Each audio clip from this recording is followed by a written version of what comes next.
The Water Diary, brought to you by the Department of Water and Sanitation.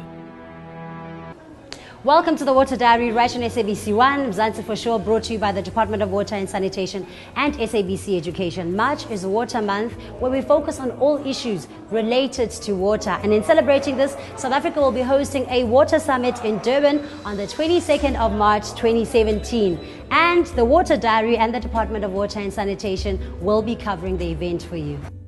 There are a lot of opportunities for young people within the water sector. On today's show, we focus on youth entrepreneurship within the water sector. We now speak to Mr. Curtis Mabena, Acting Chief Director of Transformation at the Department of Water and Sanitation. Mpo talks to him about youth development and entrepreneurship. Mr. Mabena, welcome to the Water Diary and thank you so much for joining us. You're also welcome to Water and Sanitation. Please tell us about your role at the Department of Water and Sanitation. My role as Acting Chief Director of Transformation, amongst others, is youth development, school interventions, broad-based black economic empowerment, and gender and people with disabilities. So we understand that the Department of Water and Sanitation has great programs for women empowerment. Please tell us about programs specifically for young people. Let me take you through youth development synopsis. The current key word of government is radical socio-economic transformation. And we should not shy away that we as a country are in a subtle stagflation, of which whereby there's high unemployment rate, high inflation, and a slow economic growth. A country that doesn't invest on its youth in the long run risks for an economic cul-de-sac. Young people stand for dreams, innovation, and new opportunities, or simply put, the future. Creating large numbers of decent jobs for young people is critical for achieving overall development objectives, from poverty reduction to better health and education. The Prospective 2030 Agenda for Sustainable Development recognizes the importance of tackling youth unemployment and calls specifically for promoting youth employment and economic empowerment. This needs to be facilitated by effective consultation, youth development advocacy, and peer training using ministerial community engagement forums. Hence, our government has put youth development as one of its apex priorities.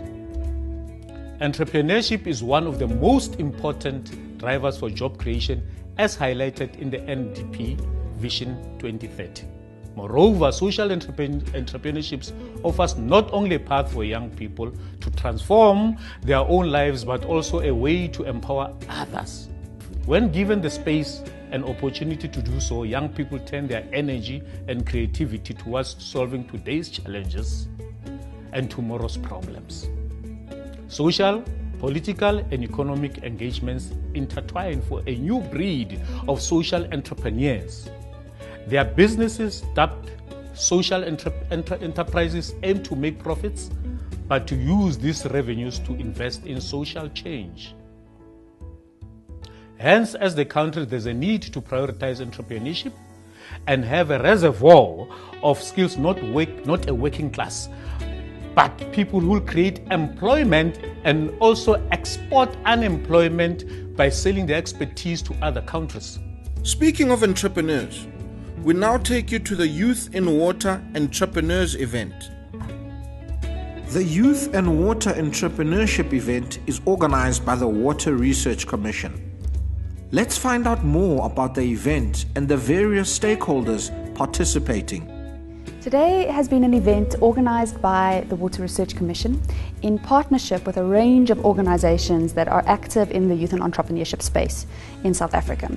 We've wanted to talk about two things. Firstly, we've wanted to unpack what kind of support exists for young people in the system who are interested in being innovators, entrepreneurs, trendsetters in the water space. And in that respect, we've had a range of organisations that offer support services to the youth presenting this morning. Then the second part of the program was an attempt to showcase some of those trendsetters, some of those entrepreneurs, some of those idea makers in terms of what their innovations are, what their business concepts are, and we did this by putting them in front of a dragon's den. And that dragon's den was there to try and give those innovators and also the innovators watching the dragon's den a sense of what it's like to stand up in front of a den, what it's like to have to answer to certain questions around your market, around finance, and to really give a sense of what it takes to make partnerships and deals as an entrepreneur. We've had a range of organizations at the event today. There have been two parts to what we were trying to show. The first was to try and give a sense of what are the opportunities in the system, and in that respect we had the Department of Science and Technology sharing their perspective around the National Water Research, Development and Innovation Roadmap, and also the CEO of the Water Research Commission framing the opportunity that there is to innovate and build business in the water sector, particularly as young people. So that was really around the enabling environment. Then we had a bunch of institutions talking about programs that they have available to support entrepreneurs and innovators in their journey through the system of innovation. And in that respect, we had the National Youth Development Agency sharing a range of programs and support that they have for young people. We had the Imvelisi Enviropreneur opportunity presented, and that's a partnership initiative between Green Matter and the young water professionals that really looks at the incubation phase of business development, or the pre-incubation phase actually, more to the point, and how to support young people entering this space of entrepreneurship for the first time. We also had a pitch from the Innovation Hub, and there you see a whole suite of support in terms of incubation services that this organization offers to people in different spaces of entrepreneurship, and saw the clean tech partnership being featured in partnership with UNIDO, which was also a great opportunity to come at incubation and entrepreneurship competitions from a clean tech angle. Green Matter and the YWP back in 2014 decided to get together and develop a program that would support aspiring entrepreneurs, and that is how Imvelisi Developing Enviropreneurs was born. This program is centered around supporting young people who are still not sure whether they want to be entrepreneurs or not, and those who have an idea but have not had the skills or the training to help them in taking that idea forward. Green Matter and the YWP are two networks that work very closely with young people. A lot of our work is centered around skills development and empowering young people. So we develop quite a few programs like the Green Matter Fellowship. We run workshops with the Young Water Professionals Network at provincial level. We've got our Facebook pages, our websites, www.greenmatter.co.za and ywp.co.za. These websites usually provide quite a bit of information for young people to decide whether they want to join our communities and ways in which they can get involved with both the YWP and Green Matter. We are also very active on Facebook, Twitter. We share our pictures on Pinterest so people can connect with us online, give us a call, or even send us an email, info@greenmatter.co.za. The NYDA involvement in youth, in water and youth entrepreneurship, is that we support a range of business support services, which ranges from non-financial services to financial services, which include business management vouchers, market linkages opportunities that we go source out in both the private and public sector, including the grants, where we enabling young people to get a grant either to test an idea or to implement an idea on water sector. The objectives of the NYDA is to implement youth development programs, and it's across the field. Could be in business, could be issues relating to health and social well-being. It's also involved in the National Youth Skills Program. So youth development at NYDA cuts across all sectors as long as it's in the interest of the young people. The voucher system, it is a business support service program where we make services available to young people through a network of business consultants that we approve as the NYDA. And young people have access to 4 vouchers as long as they remain youth.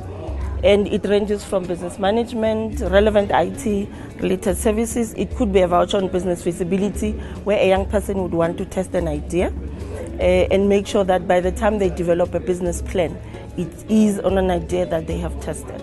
There's a whole open door policy when it comes to events like this with the Water Research Commission. The idea is to spread our net wide and invite people from all different sectors and spaces in the water sector to join, and not just those that are already active in the water sector, but young people who are aspiring to learn more about the water sector as a possible place to build fruitful, passionate, revolutionary, in the context of the 1976 theme that we've had, careers. And careers that really sit at the heart of making economic and social change when you're talking about the water sector. So it's been an open door policy for young people to attend, to get to understand some of the opportunities in the system, and to really start to learn and think with us as we create the right enabling environment for young enviropreneurs in South Africa.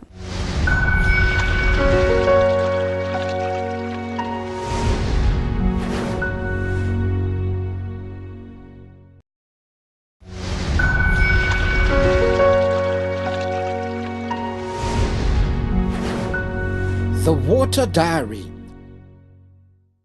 Welcome back to the Water Diary, right on SABC1, Mzansi for sure. Now remember, South Africa is a water scarce country. You and I need to save as much water as we possibly can. Now let's go back to our event. There is a home for a person with any kind of interest or passion or qualification in the water sector, because this is a highly diverse sector with numerous challenges and opportunities, challenges in social spaces, challenges in the business space, challenges from a technology and research angle, challenges in terms of coordination of institutions and people, challenges in terms of allowing consumers and communities to behave in a way that is water wise and water sensible. And so this takes a whole host of different careers, of different kinds of people with different kinds of skill sets to get involved. So my invitation to young people in South Africa is to find out what you're excited about and then find your hook in the water sector, because it's a fruitful and exciting and challenging place to operate, and a place that also just sits at the heart of a secure future for South Africa, because water security really is the golden thread that will allow us to achieve our ambitions around development and economic growth in future. The NYDA has great schemes to fund young entrepreneurs. Here's more information about their grants. The grant program came about as a result of our young people lack of access to finance, because what was available in the market was your bigger loans ranging from 500,000 upwards, and our young people were not yet ready.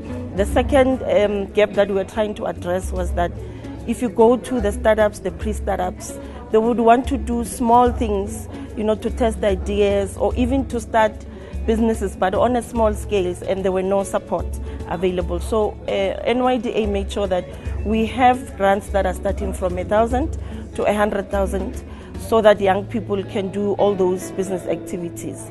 And the young person would graduate from 1,000 and they do well. Next time they come, they get a grant of about 50,000, depending on how they do in their business. My final message to the young people is that there is a lot in the country in terms of support for youth entrepreneurship.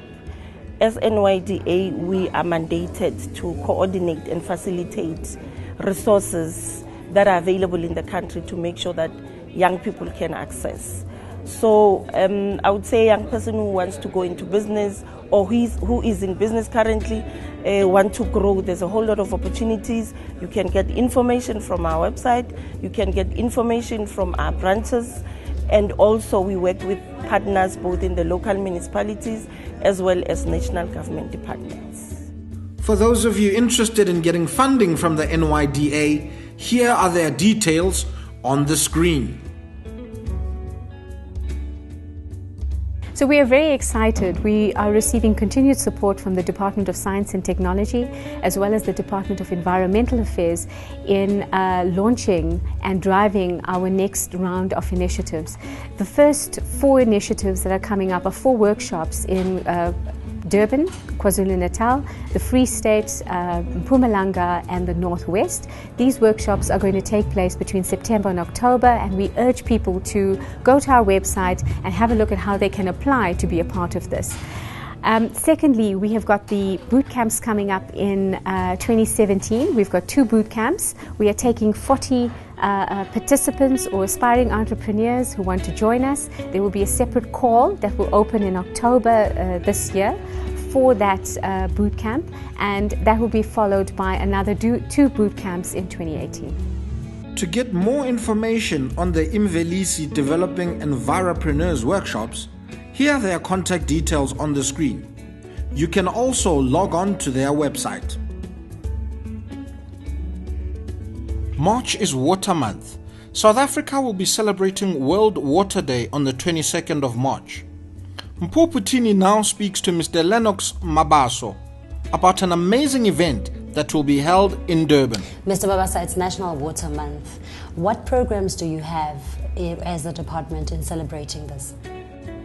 Well, thank you very much to you and your viewers. Indeed, it's a very important month that we are in as South Africans. The month of March, as you will know, is known as Human Rights Month, and this is a month in which we reflect on the number of strides that we have made as a country in terms of achieving the human rights for all South Africans. And one of the key human rights issues that we deal with in this month is the issue of water. You will know that as a country we have been battling severe drought, which has been with us for the past 2 years. It's been described as the most severe drought to happen in over 2 decades. But now we've developed a number of skills and strategies to manage it as a country. So as we have correctly pointed out, we are hosting the World Water Summit and Expo on the 22nd to the 24th of March this year, which is an international conference sanctioned by the United Nations.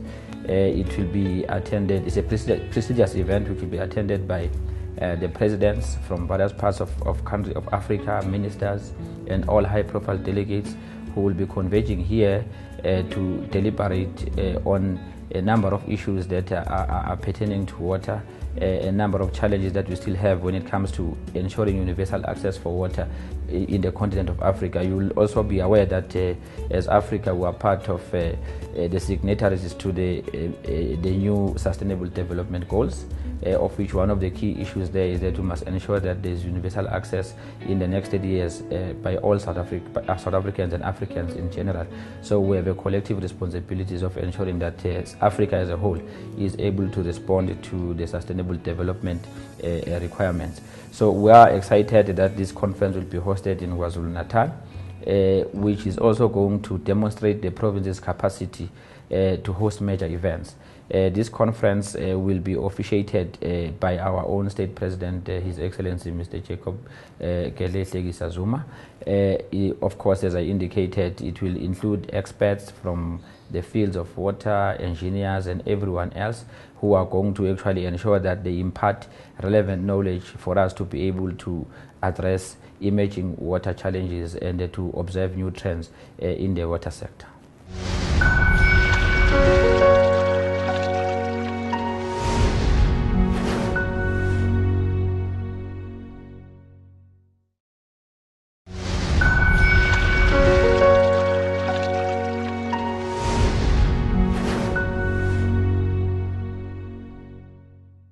We now speak to some entrepreneurs about their innovations in the water industry. Marco, please tell us about your invention, PCT.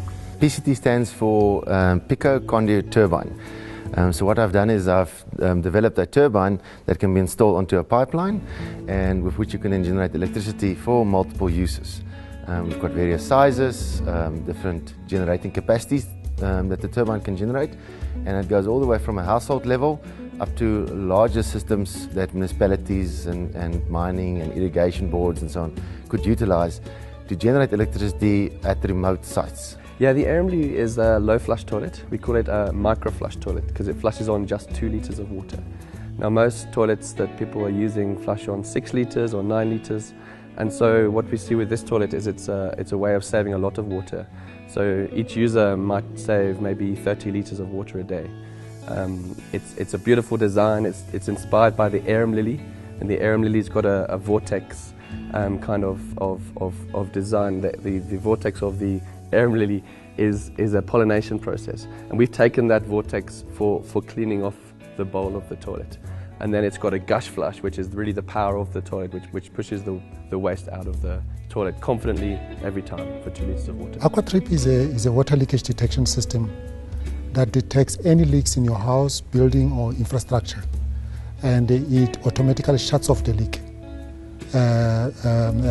and reports back to you that there's a leak within the building or within the house. The WHC leakless valve is a water-saving mechanism. It controls the water flow in toilet cisterns. Now, before I elaborate on its uniqueness, did you know that a leaking toilet can waste anything between 30 to 700 liters of water a day? That's equivalent to 7 bathtubs full of water. Our technology is what we call the Intel inside of toilets. It's also a leak detector. So it's the kind of technology that you don't even have to know that they're there, but they're doing the job. The air loop, because it flushes on so little water, and because the design is specifically a beautiful one, we really think this is a toilet that can bring equality to our sanitation in South Africa. Now, it's a sort of toilet that any household could actually have. And because it flushes on so little water, actually you don't need to use any extra water to flush the toilet anymore. You could even just use your recycled grey water to flush the toilet. And that's something you just can't do with a conventional toilet, because you'd be tipping 6 litres of water every time you flushed, whereas we're just using 2 litres. So it's a massive saving of water. And it just means that where we're water scarce in South Africa, we don't actually need to worry about using flush toilets. Flush toilets for an urban context are still by far the best solution that we have, and this is a solution that means that actually every household could have a flush toilet regardless of where they live. As you know that we are a water scarce country, and sometimes you go on holiday or you come back, there's flooding in the house. There is no technology at the moment that does that, and this technology will actually benefit a lot of South Africans, including owners of properties, to detect leaks and shut off the water before they lose millions of water and also damage to their infrastructure. Don't forget, March is Water Month. Let's save water, South Africa. Here's our water saving tip for the week.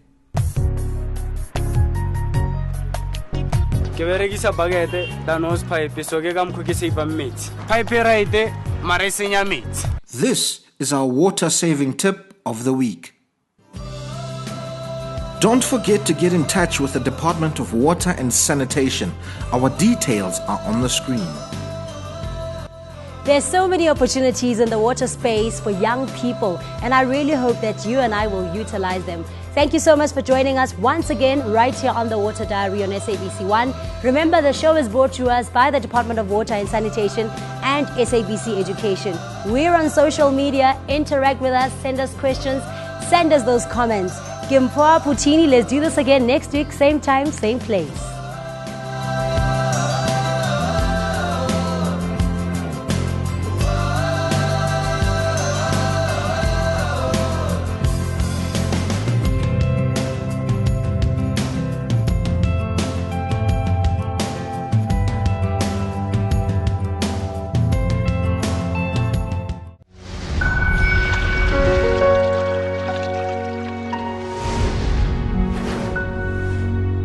The Water Diary, brought to you by the Department of Water and Sanitation.